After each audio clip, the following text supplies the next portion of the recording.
It's the man YSN, and you're listening to YSN Radio.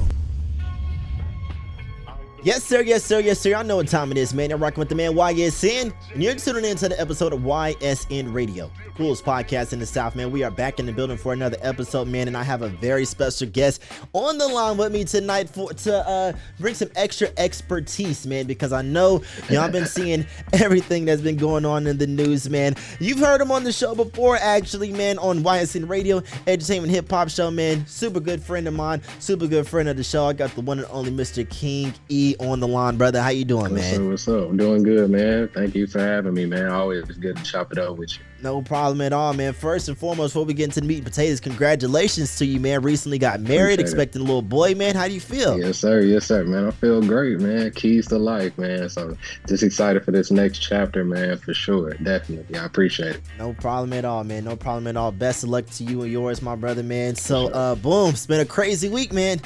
Yeah. Insane week. It's been a crazy ass week, man. So, before we get into I know what you're here to talk about, man, but it's something I want to talk about something too. These past couple of weeks on the show, man, I've been talking a lot about the country music scene and how black people have been making a lot of noise in the country music scene. I feel like Beyonce broke down the door. We've seen Shaboozey has been topping the charts for the past like 4 or 5 months with a bar song, man. So the CMAs were a few weeks ago, right? Shaboozey had like 6, 7 nominations. 1-0. None of them. None. Went home super indie-handed. And on top of that, not only did he lose in every single category, it seemed like all the other artists at the show were picking on him. I don't know if you've seen the show or not. Throwing shades, bro. Yeah. They was throwing hella shade. Making fun of his name and, throwing shade, like you said, man. And, like, bro, I think, like you're in Nashville, and I feel like from what you see being in the city, man, like, for the people's point of view, man, is Shaboozey, like, do they think he's just like a mainstream, like, industry plant, or is this like they generally hating on him? I don't know too much about like the country music world outside of like when I used to work for CMAs. They have an event at the Music City Center called I think it's called Fanfare or Fan Fest or whatever. But it's like 3 or 4 days of like meet and greets from like super unknown artists, and then they had like a bunch of main stages where like Billy Ray Cyrus showed up one time, a couple of other like bigger name artists. And so through my expertise of like working in that field and seeing the people come in and out, like it wasn't a whole lot of black artists that I would see. I would see maybe a handful, and it would always be cool because I'm like, okay, well, I know somebody to tap into now. So like I don't know if Shaboozey has done anything like that. I haven't worked there in the past couple of years, so I'd be interested to know if it's that, to know whether it really correlates to like fan interaction or if it's really just like a black thing. Cause like the numbers that we see are more than just like the city of Nashville. Like I could go out, have those conversations with people, be like, hey, do you really rock with Shaboozey? Do you like Shaboozey's music? And then even with that, the numbers are surpassing that. So it's like we can see he's popular in various different markets, but for some reason they felt like he wasn't either popular enough or good enough to win anything, which I kind of feel like it has to be something with him being an African American artist in country music, because he's definitely talented. You can't just like it'll be part of more so what we talk about on this in this interview. But like with all of the things going on with big labels and the media, et cetera, that can only take you so far. Like every time, a lot of these people have to be like genuinely talented to even get that type of recognition or get in the room.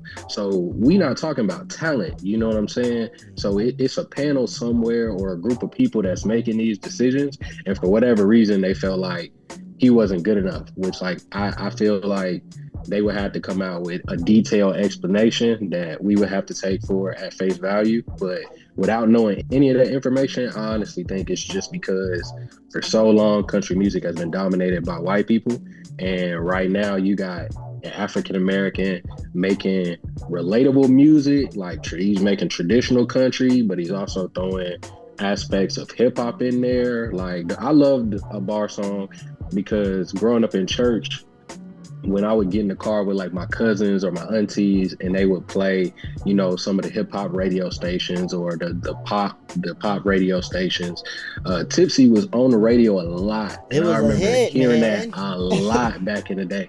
So to see him interpolate that and, you know, kind of give Jaquan his flowers at the same time, being like, hey, you know, I'm a young kid, I'm an African American, I do love country music, but like I remember being in the car like, one, here comes the one to the two to the right. four. You know what I'm saying? Like, man, he brought it back around to us. That experience. Yeah, and he didn't really, you know, a lot of people do this in hip hop where like they'll straight up take a beat or take a whole hook from a song and base their whole song around that. And he really didn't even do the traditional way of doing that. Like he has a little small section in the hook and the chorus where like it's the obvious shout out to that song, but the whole song in general is very unique and raw for country music. And he found a way to kind of relate that to us being majority hip hop fans. It was a way to kind of bridge that gap. And then if you listen to his whole album or other songs that he's dropped, they're different. So I kind of feel like he wasn't given a true fair shake because he's actually amassed a lot of success in a short span of time for being an African American in country music. I like the way he responded to it. You know, it's the way I would kind of expect anybody in that situation, especially the way I've been seeing him move within the media. Seems like a very down to earth, genuine guy. So I'm sure at the end of the night, you know, he laid his head down, said, thank you, Lord, for just having the opportunity that a lot of people don't have. But like, as fans, I feel like he'll let us be angry for him because like that's really unfortunate. He really deserved at least best new artist, best song. Like he's been streaming, like you said, for 19 straight weeks, like number one, right. as a black man in country music. That's very hard to do. Hasn't been done ever. Hasn't been done ever. Well, Lil Nas X was the first.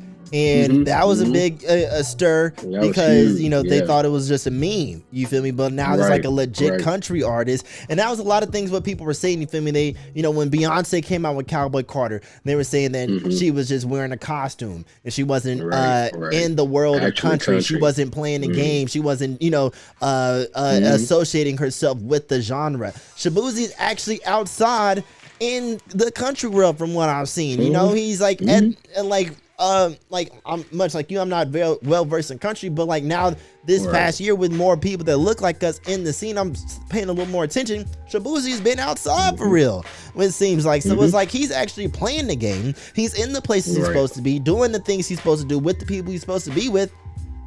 What's the problem now? Like you said, it has to be his color because it's not a lack of talent or a lack of network or anything. Networking. What is it? No. It's gotta be something deeper than the surface for sure. Exactly, man. Exactly. So, I don't know, man. Maybe next year he'll drop another undeniable hit, and they'll be like, you know what? Here you go, nigga. Can't deny it. Yeah. Right. Like, for real, here you go, nigga. God damn, take it. Oh man. Moving on, man. So I feel like this has been taking over the news cycle for pretty much since May. April, May. We are in round 2 of Drake and Kendrick. I was thinking about that today. What am I going to title this episode? I think I'm going to title it Round 2 Fight. Round 2.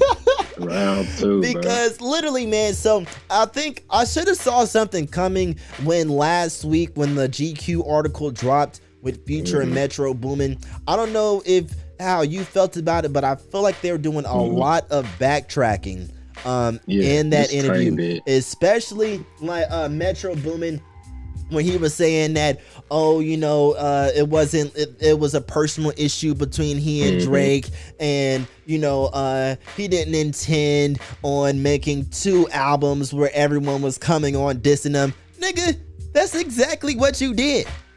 I could see if like what he did. I could see if it was like a live performance or like a live stream, and he invited all these niggas to come on, and they all was, hey, fuck Drake. Whoa, you feel me? Like, what are you doing? But no, nigga, you literally sat in the studio, made all these beats, mixed all these songs, and like split 2 whole albums worth of shitting on this man, and you're saying you want to get out? Oh, that wasn't my intention. Kiss my ass. That is a bold-faced lie, bro. Like, I thought that was crazy. But I also liked how I thought it was interesting how Future, how he kind of felt slighted in a sense when you know, Kendrick Lamar gets on the song. They said they didn't know he was gonna say what he said, which I can believe that. But I like how Future was like, you know, why is everyone talking about the big 3, Drake, Kendrick, and Cole, and I'm nowhere in the conversation? I'm the one who got 3 #1 albums this year, which that was originally what I was going to be talking about on this episode before he dropped GNX. I'm like, how the fuck can Kendrick Lamar get Rapper of the Year, all these Grammy nominations, everyone is bouncing on this man's nuts all year long off of one song? I get it. Not Like Us was a great song. It was a huge song, and I'm not knocking that at all. But Future had 3 #1 albums this year. He did. 3 #1 albums this year. It's never been done before, yet everyone is just pole smoking Kendrick Lamar as if none of that matters. And so when Future said what he said, I felt him. Why aren't y'all talking about me? I'm the one dropping 3 #1 albums. I get it. If Future got a right to feel that way, Future for sure got a right to feel that way. You know? And I feel like when I come on here and I say these things, man, it's like all year long, bro, I've been getting called a hater, bro. I've been getting called a hater all year long, man, because I've been saying this, man. Why is everyone on Kendrick's nuts so hard about one song? Now, I am glad he dropped GNX. I am glad. I did enjoy GNX. You feel me? I did think it was pretty good. You feel me? Not one time have I come public in saying that I didn't like Kendrick Lamar or his music sucks or anything like that. I just think the meat bouncing that has transpired over the greater part of the year has been insane. I know niggas' booties gotta hurt, bro. I know niggas' booties are in pain right now because the way niggas have been dick rotten all year long for Kendrick, bro, it's disgusting. It's disgusting. Weak, man. And we were talking about this last night, man, about like yes, Drake lost this beef. Drake lost. For sure lost. He took the L. He took the L. But what I don't like about everything that's coming out of this, man, is how everyone is starting to act brand new and pretend as if Drake has been a scrub this entire time. And it started, not only Drake, it bleeds over onto everyone who associates with him. We saw it with Yachty after the implosion of Concrete in his podcast over the summer. We saw it with Wayne after the Super Bowl debacle. Everyone who is associated with Drake, anytime anything slightly disfavorable happens in their realm, everyone's like, oh, fuck him. People were literally saying Lil Wayne was not good. Now, do I think he would have made a horrible Super Bowl performer? Absolutely. But people were literally on the internet saying Lil Wayne it was trash. People were saying that, bro. People taking it too far, for sure. Way too far, man. And it's like, I wanted to bring you on here, bro, because I feel like after our conversation last night, man, I feel like everyone I've talked to has just been, you're a hater, you're a hater, you're a hater. You feel me? But it's like, I want to bring you on here from the point of view of a Kendrick fan, and you air your side and explain why am I wrong? yeah.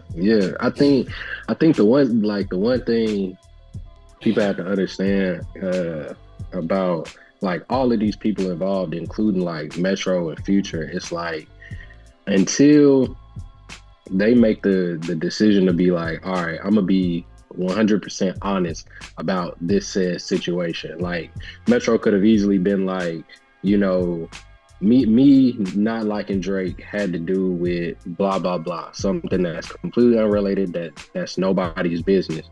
However, you know, when I was in the studio and all these people were airing out their grievances, who was I to stop them? You know what I'm saying? They get in there, they lay down that verse. The verse was hard. I didn't care. I put it out there. I think he could have chose to play it that way, and a lot of people would have been able to look at it and be like, all right, he not necessarily like backpedaling, he being a real nigga on the subject. Like, my issues with him is not necessarily anybody else's business. He knows what he did. Sure, I made an album with Future. We got people on the album who also didn't like him for whatever reasons, which is also their business. I don't know those reasons. It was so many angles he could have played that. So I understand a lot of the reaction to people, myself included. I'd kind of like roll my eyes at it because I'm like, you know, that's exactly what Kendrick was talking about. You know, Future's reaction, a lot more honest and transparent. He didn't necessarily have to spend his whole time being like, you know, this is why I don't fuck with Drake, blah, blah, blah. He was like, look, that's Kendrick's business. You know, we got him on the song. I like the verse. He did what he did. As far as me, like, yeah, let's talk about me. I had this album. I feel like that's a lot better of a route to go because it doesn't necessarily make him feel like a hater. He's spitting facts. And I'm a person that'll tell you, like, Future would be a top 3 artist for me if he grew up a tiny bit more. He's gonna be 42 years old, still talking about, you know what I'm saying, being toxic and heartbroken. But at the same time, it makes him one of those generational type artists because he's consistent enough and he's really elite at his craft. And a lot of people resonate with those feelings, even people in their 40s. So I think in the sense of Drake, Kendrick, that is something a lot deeper that, like, until they really come out with like cold hard facts or they continue to drop music that sheds a light on the situation, that's the only time we necessarily gonna get answers for this type of thing. And so, like I was telling you last night, if you just been kind of following along through the music, through the media, which is all we've had to go off of, you can see there's been this back and forth, almost like this fight of good and evil per se for like years. And the whole time there's been this kind of understood, or I guess in Kendrick's perspective, there was this understanding of like, hey bro, like, I'm gonna let you slide. I don't completely fuck with what you got going on. I'm sure there were conversations behind closed doors where like Kendrick was straight up with dude, because the way he's being now, I can see Kendrick as really being a man of his actions. And so he even said that in the music. He was like, let's keep it rap. Since you want to do it there, since you want to do all that on the internet, I'm going to bring it to the booth, because Kendrick don't do no internet stuff. He don't do that type of game. Right. And they obviously had a relationship now where like they not necessarily going to link in person, take no pictures and be like, hey, we squashed our little beef.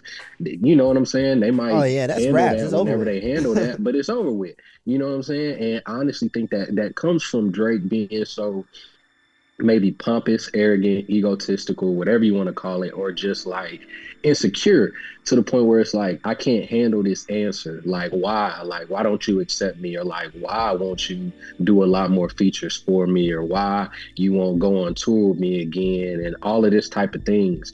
And so people have to make up their own definitions and their own answers. Some theories are super reaches, like Wembenyama's goddamn arm length and his height mixed together. Some of them are actually kind of accurate. You can look back and tell people have done their research and look at the material that's concrete with us in real time through articles, through videos, through songs. And when you have an artist like Kendrick, who is so authentically himself, when you have somebody like poking in your sore spot 24/7, it's annoying. It's annoying as hell. It's like a gnat in your ear. And Kendrick, this whole time up until Like That, Not Like Us, Euphoria, 616 in LA, you have a couple of shots through music which were light jabs to each other. It's like, okay, I heard you on Free Smoke. I heard you on this song. Like, Drake has so many songs that are actually some of my favorite Drake songs where he really rapping. He's actually rapping. I like his pop stuff. Even Kendrick said that. He was like, I like Drake with the melodies. You know what I'm saying? Right. But when you decide to get in this arena of like, I got bars, I'm one of the best rappers of all time, fuck anybody who don't like me. Kendrick, a lover of the sport, somebody who also regards himself as one of the greatest rappers of all time. Of course, he's going to take a shot at that, especially when we come to find out these shots were really personally meant for Kendrick. Because nobody else, if we being honest, you got Drake, Cole, Kendrick, you got Drake, Kendrick, Cole kind of phased himself out by bowing out. I think everybody has made that distinction that like that's something he doesn't really want anymore. You know, you either love it or you hate it for him. But okay, you take J. Cole out the equation. You got Drake.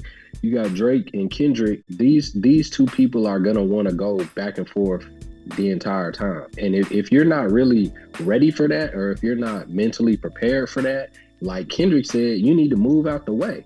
You need to move out the way. And Kendrick has been giving us nothing but pure art like the entire time. Like if you want to go down the rabbit hole of Drake with his ghostwriters, okay, can we say somebody who is not completely writing his raps can be one of the greatest of all time? And I'm an artist myself. I'm not finna sit here and be like, man, I've never been in a studio with a group of my homies maybe struggling with a beat or struggling with a song structure. I spit out my first 5 bars, they throw out a line. Okay, one of my homies, correct, helped me write that song. He gave me a line. We're not talking about stuff like that. You know what I'm saying? There's a clear distinction when you can have over 10 demo tracks or 10 reference tracks pop up, and we talking verbatim, bar for bar, melody for melody.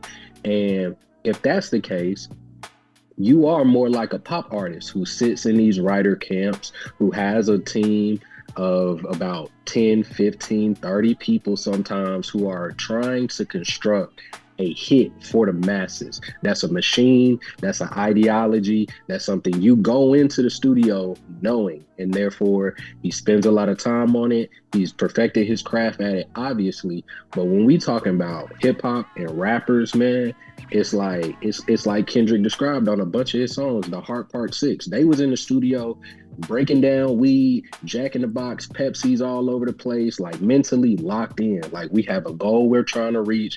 This is everything we need to do to achieve that goal because we want it. He said Dave Free was living in his car, homeless, and Kendrick just got kicked out the house.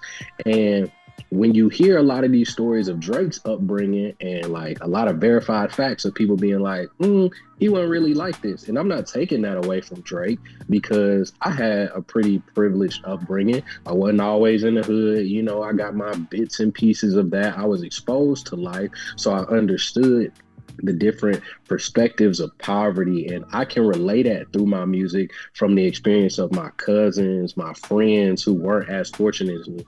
But a big reason that I personally get a lot of respect for my music is because I'm not in there, as folks say in Atlanta, flogging. I'm not faking it. I'm not sitting here trying to act like we was all on the corners 24/7 doing this, that, and the other when we weren't. And for Drake, he plays that line too much to sit here and be like, okay, what's really real and what's not, when like you can look at all of Kendrick's music, all of his moves, things he's opened up about in interviews, and we can point to direct moments in time and be like, I see why you're that way. I understand why you're that way. And we see that played out on the internet. Because I'll admit, there are some Kendrick fans that are doing way too much. You know what I'm saying? And when that happens, clearly we see people lose sight of like what Kendrick is really trying to get across, that like all of these people who come in with these big media teams, these big label conglomerates, and they are consciously trying to alter the mind state of the listeners, the labels, the music industry itself. They're indeed not like everybody else who really just wants to focus on who is making genuine and true art.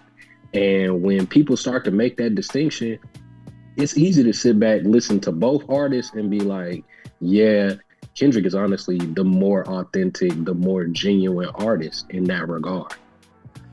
I understand what you're saying. I feel like a lot of people, when they start to pick apart Drake's background, you know, you got like, he's mixed race, he's biracial. You feel me? Right. Jewish mom, black dad. You feel me? So yeah, when you say he toes the line of growing up privileged and growing up in the streets, you know, like you said, like maybe he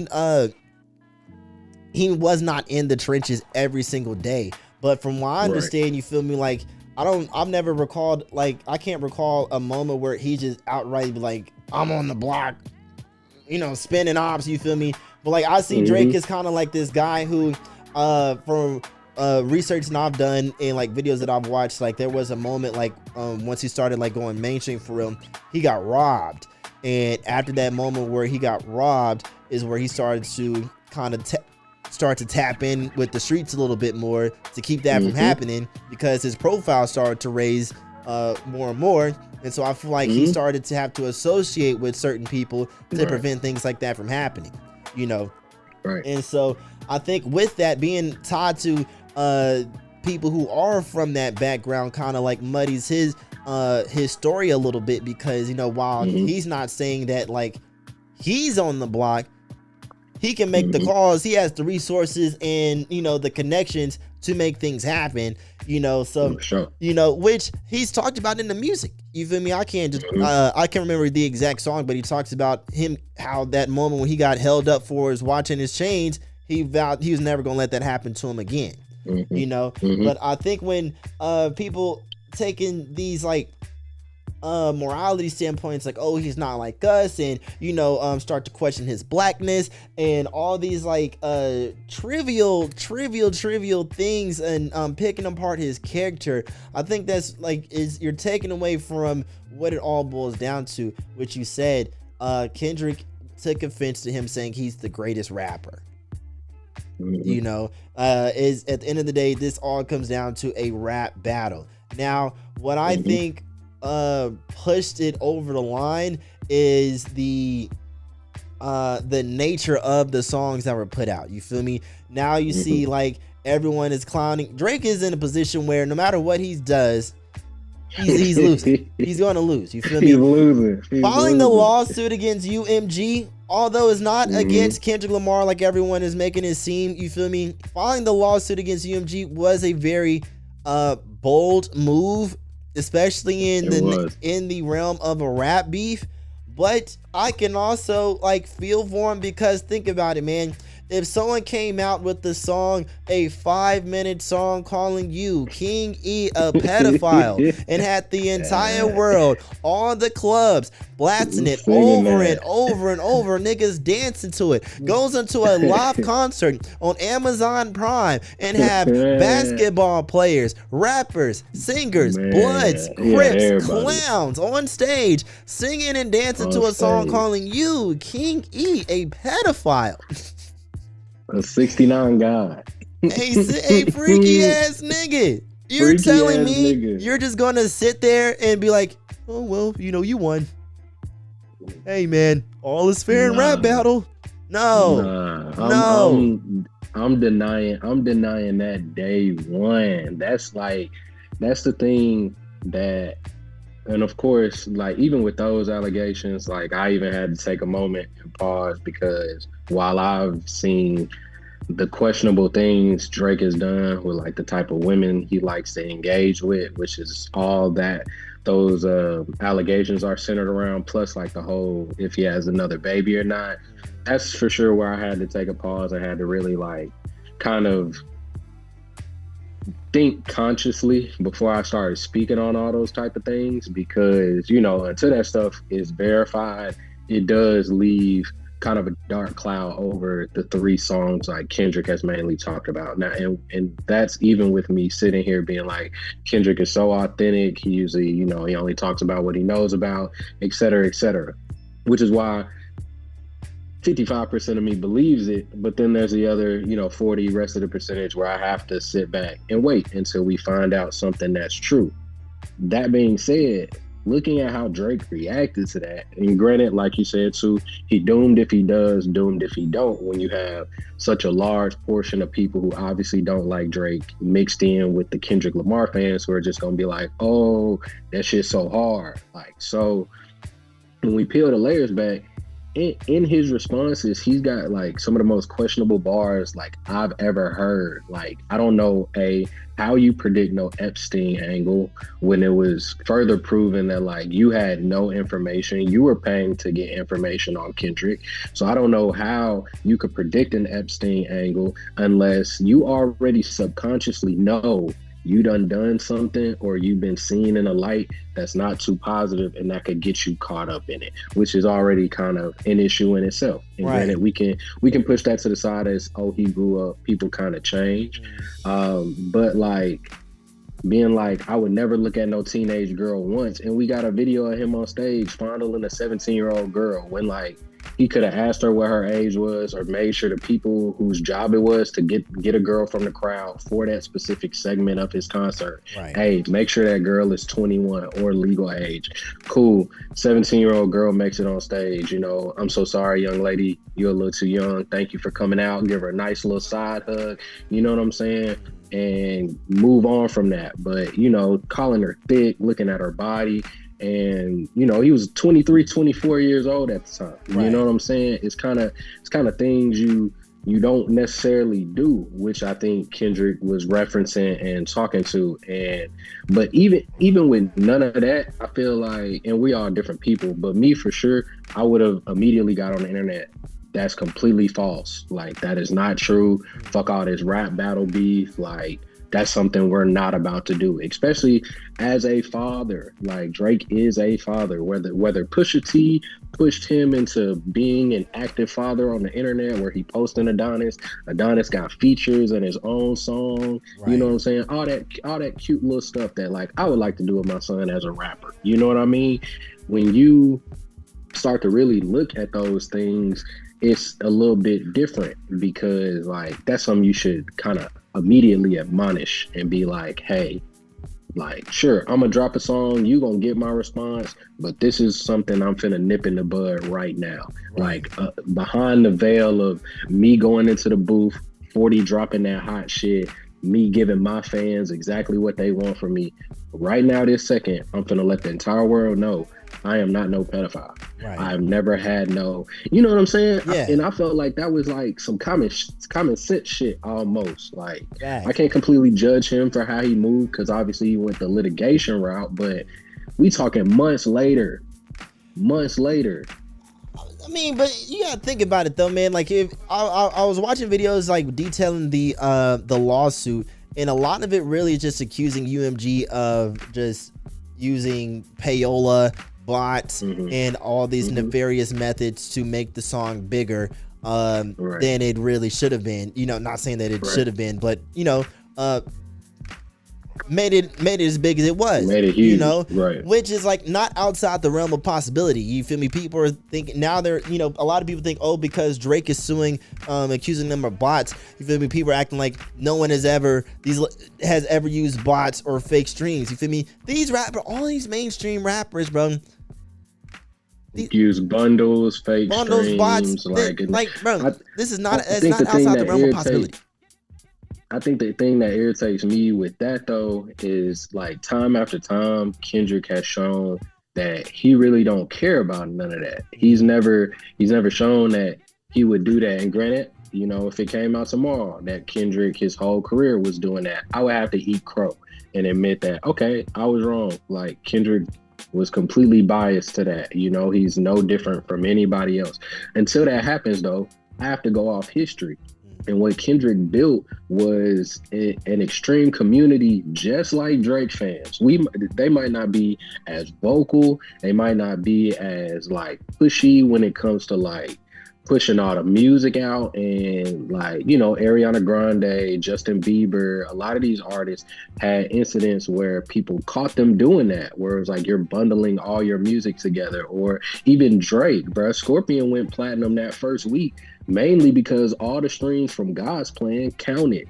And so you can't sit here and turn around and cry foul because you feel like the label used resources that labels have, as far as, I can get this song to AT&T for their commercial, I can push this song to the NBA, I can push this song to Amazon Prime, you feel me? All these other type of things that he's done in the past to make his albums go #1, make his songs blow up.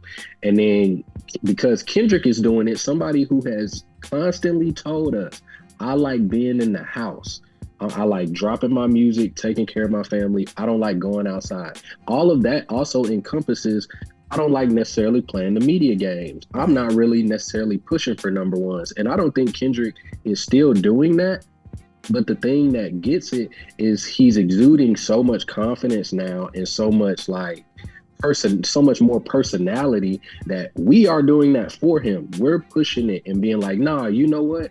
Enough is enough. Like, yeah, Kendrick, you need to be tweeted about just as much as Drake is when he's doing collab albums with 21 Savage. Right. You need to be talked about just as much as Ariana Grande because she's on Wicked and she hasn't done anything for a long time. You know what I'm saying? So people are excited to see her.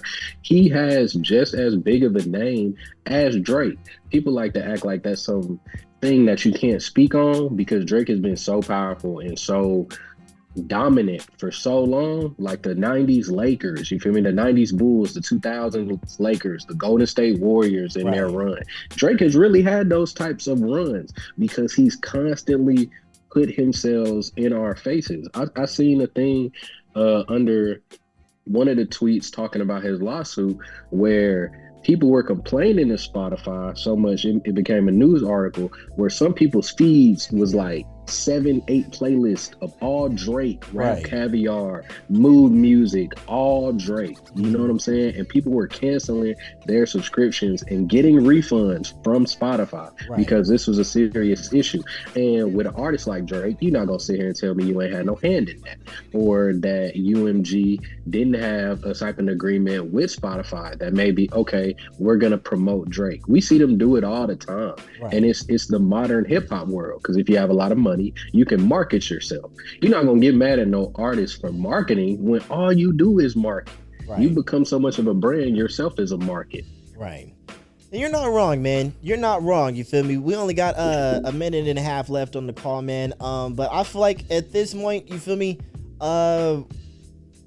It's kind of, it's a world divided. Hip hop is definitely divided right now between two big behemoths, and with developments coming out every single day, we're just gonna have to wait and see what comes out next, you know. What comes out next? What comes out next? The new CNN. Exactly, man. It's like the election or something, CNN, man. Bro. You feel me? Literally. Really, and you know, and really, I just want to, I'm glad, I appreciate you for coming on here today, man, and speaking that. You feel me? Because I don't want it to just be more of me just like, stop. Why is everyone in? No, you know what I mean? But I think I agree with you. You feel me? Like as far as the machine and everything, you know what I'm saying? I just feel like, you know, there is very possible to like two artists at the same time. And just because Kendrick says that he doesn't like Drake, I'm not about to start acting brand new, you know. So if that makes me a hater, so the fuck be it, man. So the fuck be it, man. But hey, man, we're gonna end on that note. Kingy, thank you very much for joining us again, man. Make sure you check out all the episodes anywhere you get your podcast from: Spotify, Apple Podcasts. Like, comment, subscribe on YouTube, man. It's been another episode of Why Is Sitting Radio, the coolest podcast in the South. Let's go.